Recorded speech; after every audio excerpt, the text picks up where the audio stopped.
Assalamualaikum warahmatullahi wabarakatuh. Selamat pagi dan salam sejahtera untuk kita semua. Bagaimana kabar anak-anak ibu hari ini? Semoga semuanya dalam keadaan sehat walafiat. Kembali lagi dengan saya Nur Wijayanti pada materi pembelajaran Bahasa Indonesia kelas 9 kali ini. Kita akan mempelajari struktur dan kaidah kebahasaan teks laporan percobaan.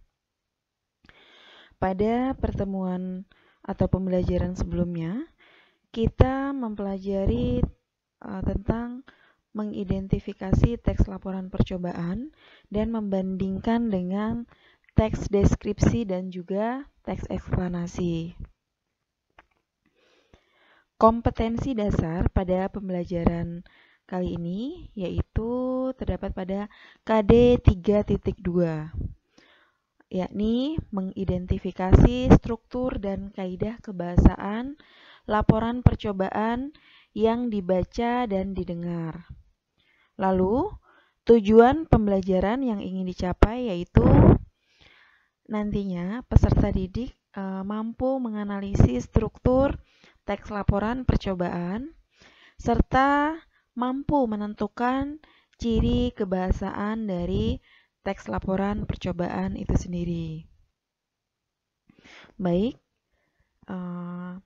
kita akan mengingat kembali apa sih pengertian dari teks laporan percobaan. Nah, jadi masih ingat kan? Teks laporan percobaan adalah teks yang berisi paparan tentang tujuan, proses, dan hasil percobaan yang berfungsi menyampaikan dari hasil kegiatan atau eksperimen yang telah kita lakukan. Nah, jadi struktur teks laporan percobaan sesuai dengan buku paket yang kalian miliki. Struktur teks laporan percobaan itu terdiri dari dua, yaitu yang pertama adalah pernyataan umum atau klasifikasi. Jadi pernyataan umum ini adalah menentukan klasifikasi aspek sesuatu yang berisi informasi yang mendeskripsikan secara umum tentang sesuatu yang menjadi bahan percobaan. Nah, aspeknya itu bisa seperti hewan, bisa mengenai alam, tumbuhan, dan sebagainya. Lalu, yang struktur yang kedua adalah uraian atau aspek yang dilaporkan. Pada bagian ini berisi gambaran mengenai sesuatu yang menjadi bahan percobaan, serta dibahas secara rinci, mengulas bagian per bagian, kebiasaan atau kebutuhan hidup, serta penggunaan bahan dan alat, dan perilaku alamiah dalam hal khusus lainnya. Nah, jadi pada uraian ini tentunya digambarkan secara khusus bagian per bagian. Nah, di sini seperti di buku yang kalian miliki, pada pernyataan umum contohnya adalah kelelawar merupakan mamalia. Kelelawar satu-satunya mamalia yang dapat terbang. Ada lebih dari 1000 jenis kelelawar seperti kelelawar vampir, kelelawar telinga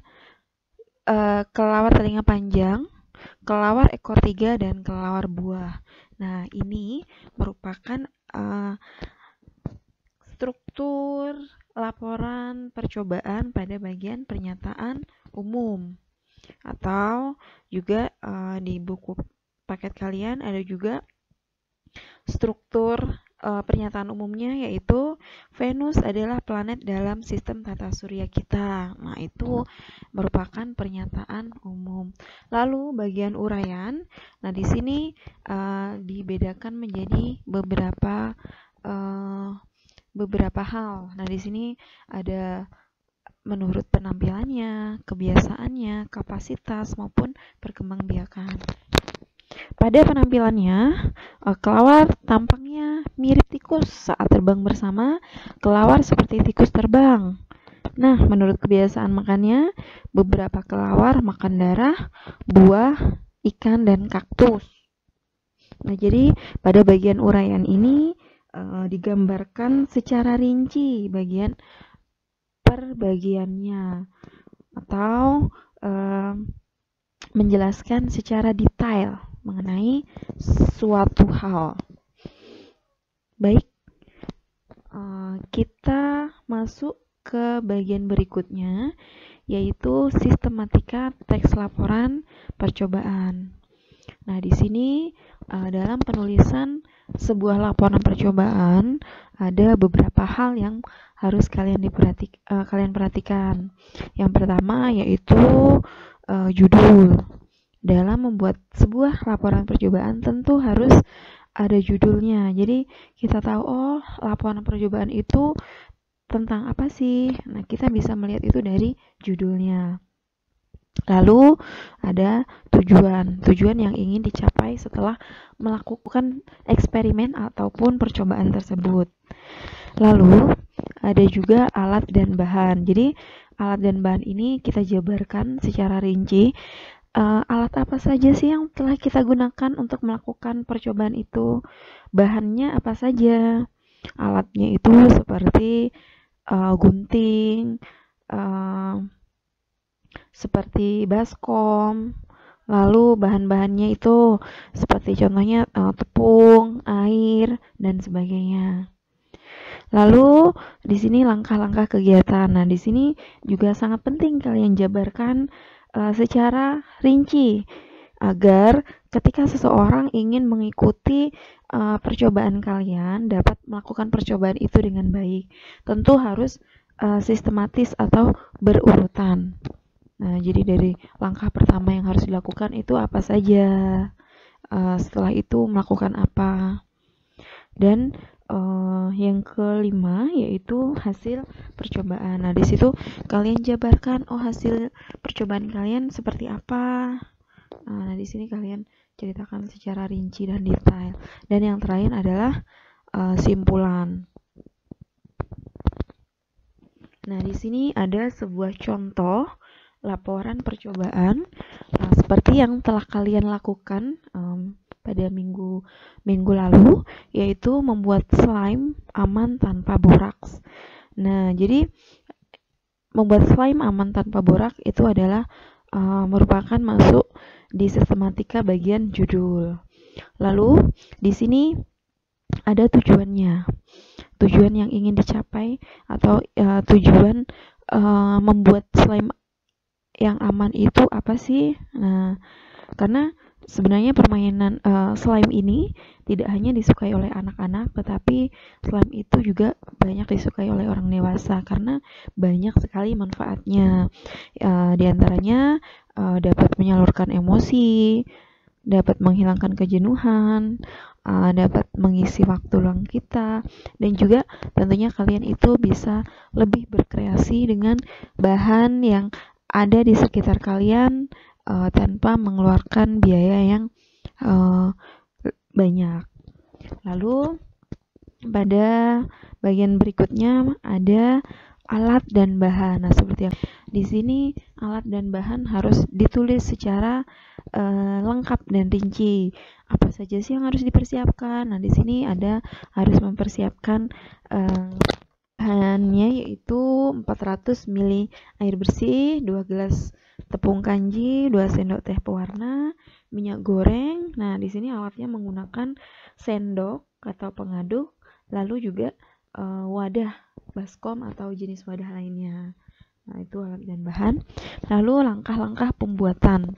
Nah, di sini juga harus sajikan secara rinci dan berurutan.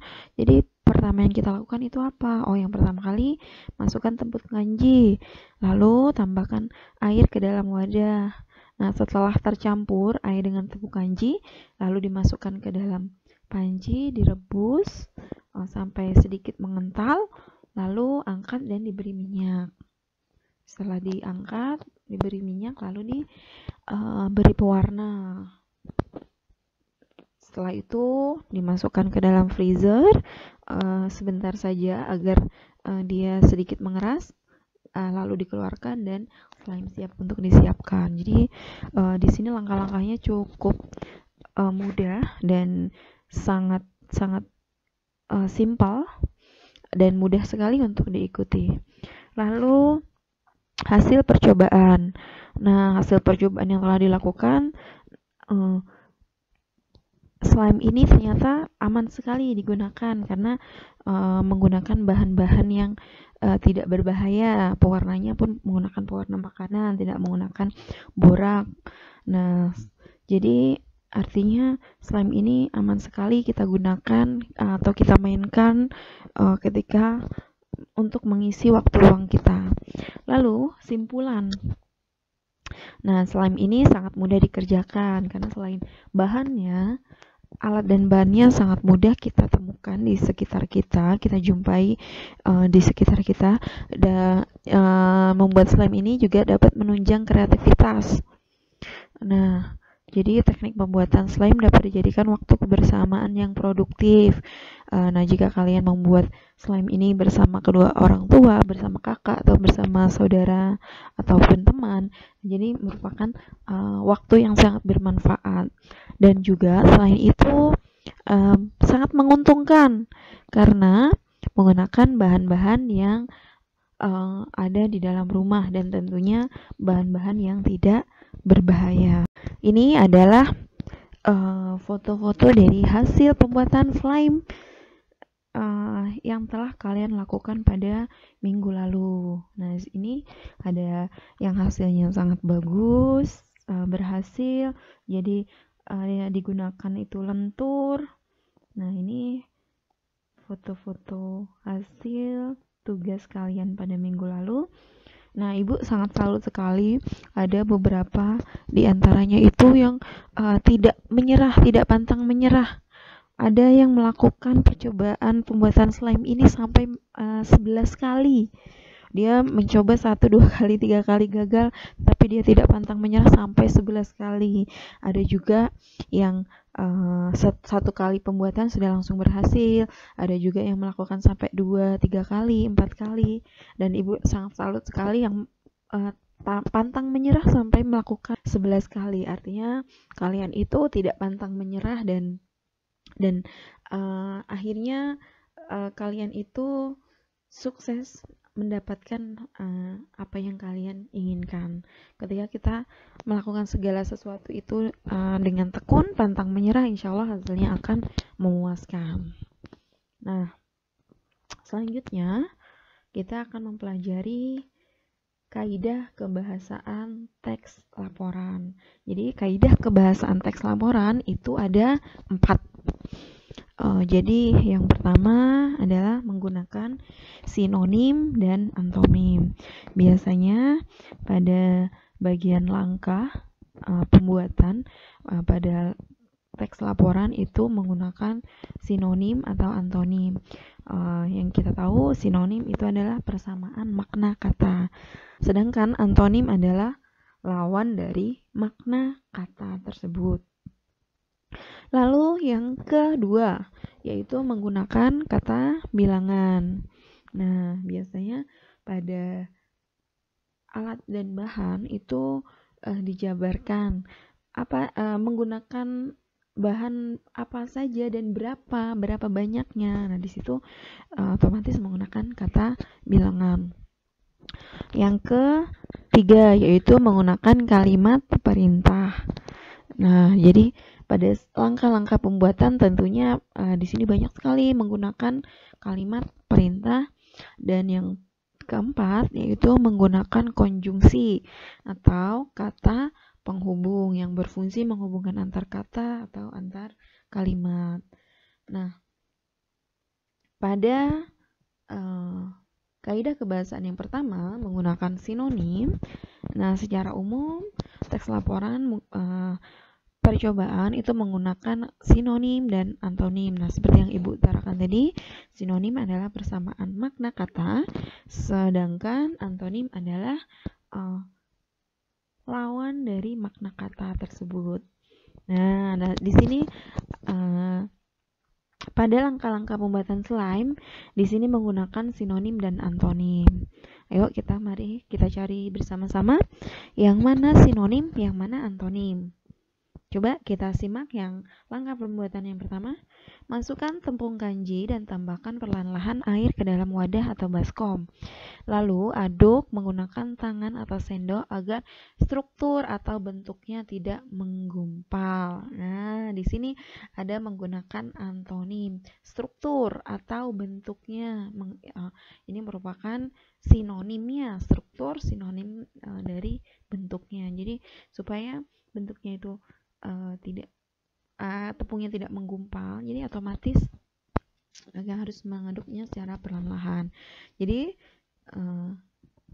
sudah ditemukan sinonim, lalu kita cari antonim. Nah, di sini antonim itu terletak pada langkah-langkah yang ke-6 dan ke-7.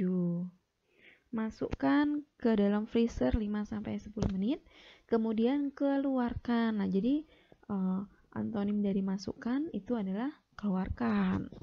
Seperti itu. Lalu, kaidah kebahasaan yang kedua adalah menggunakan kata bilangan. Nah, seperti yang Ibu jelaskan tadi, kata bilangan dalam teks laporan ini menunjukkan jumlah bahan yang dipakai dalam percobaan. Contohnya pada bagian alat dan bahan. Nah, di sini ada kata bilangan 400 ml air bersih, 2 gelas tepung kanji, 2 sendok teh pewarna makanan, 150 gram minyak goreng. Ini menunjukkan kata bilangan. Lalu yang ketiga menggunakan kalimat perintah. Nah, dalam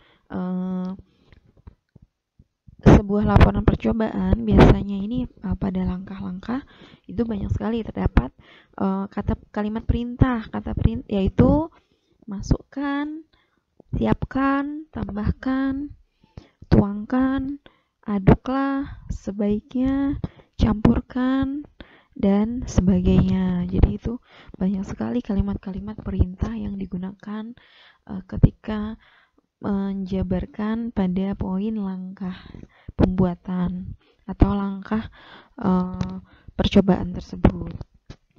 Nah, bagian kaidah kebahasaan yang keempat yaitu menggunakan konjungsi atau nama lainnya adalah kata penghubung. Jadi selain menggunakan kata perintah, teks laporan juga menggunakan kata hubung atau konjungsi. Nah, contoh kata penghubung yang ada di dalam teks itu banyak sekali. Fungsinya itu menghubungkan antar kata dan juga menghubungkan antar kalimat. Contoh kata penghubungnya yaitu dan, jika, sehingga, tetapi, apabila, meskipun, walaupun, dan sebagainya. Nah, selanjutnya adalah tugas yang harus kalian lakukan, yaitu kalian harus membuat sebuah teks laporan percobaan dari percobaan atau eksperimen yang telah kalian lakukan. Tetapi dengan catatan, tidak boleh membuat teks laporan percobaan dari percobaan minggu lalu, yaitu membuat slime aman tanpa borak. Karena membuat slime aman tanpa borak itu sudah Ibu buat teks laporan percobaan dan sudah Ibu sajikan tadi contohnya. Lalu kalian itu boleh membuat teks laporan percobaan dari percobaan yang telah kalian lakukan pada mata pelajaran lain pada semester ini atau pada baru-baru ini. Tetapi jika kalian dalam waktu dekat ini belum melakukan percobaan apapun, kalian harus melakukan sebuah percobaan sederhana yang bisa kalian lakukan di rumah dengan alat dan bahan sederhana.